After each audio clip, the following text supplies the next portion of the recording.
Scene 2. So after 3 days of living with my friend and his uncle, I decided to call my relative. And I did this in order to avoid any animosity between the families, despite what had transpired. So when I called him, he told me, okay, come back. So I went back.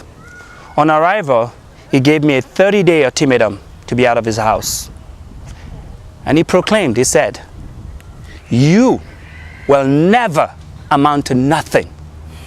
You're a spoiled brat. You will return very shortly to Nigeria, crying like the baby you are. Wow. That hit me really hard because this guy didn't know me. This was playing in my head, loud and clear, and I was going crazy in my head. However, that was the best thing he ever said to me. You know why? Because it stuck in my head, and each time I wanted to quit in life, I had that voice loud in my head. So I took his challenge. And I had so many jobs that I cannot even count. I was a security guard. I worked at McDonald's. I went to nursing school. I was a nurse. I was an actor. I was a model. You name it. Whatever thing called job I did. After 27 days, I told him, hey, I found a place. I'm moving out. That was the most exciting day so far in America for me. So I got a place in Norton, my own place. My rent was about $550 per month. Mind you, I was making about $650 after tax. However, if I had paid my rent on the 1st, I could pay $500. So I did not miss my rent at all. I had to just pay right at that point on the 1st of every month. So, taking a step back, when I was living with my relative for those short period of time, I was working from 11 a.m. to 7 p.m.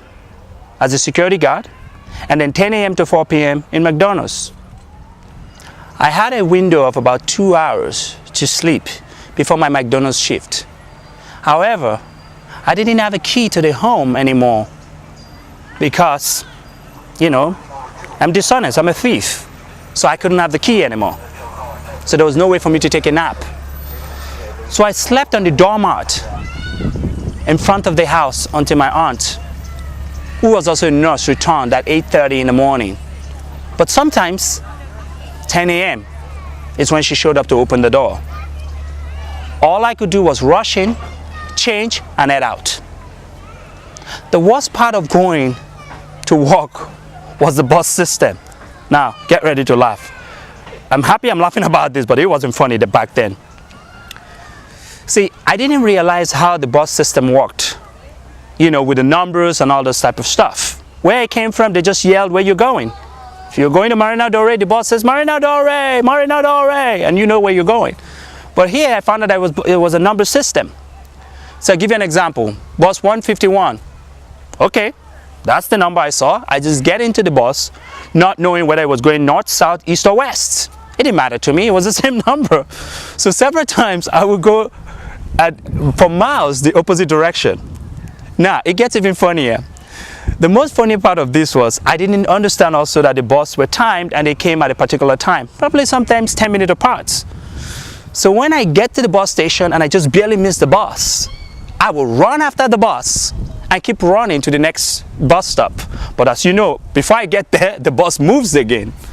And sometimes I will run for 4 miles, 5 miles, just going after that bus. And then when I finally catch that bus, I get in, oh, so tired, and I asked the driver. And the driver said, what are you talking about? Your destination is the opposite direction. Okay, seriously, this was not funny. I was frustrated. Disappointment was beyond. I was dismayed. I was defeated. I mean, all this is not sufficient to describe the feelings I was going through. The loneliness, It was just so much. Coming from a large family with all the support I have, this was devastating for me. But all these changes and experiences that I had in the US now for only 4 months. Think about it, just 4 months. This was drastic. And if this was not enough, I got a call that my father just passed away. And mind you, I was too young to go back for his funeral.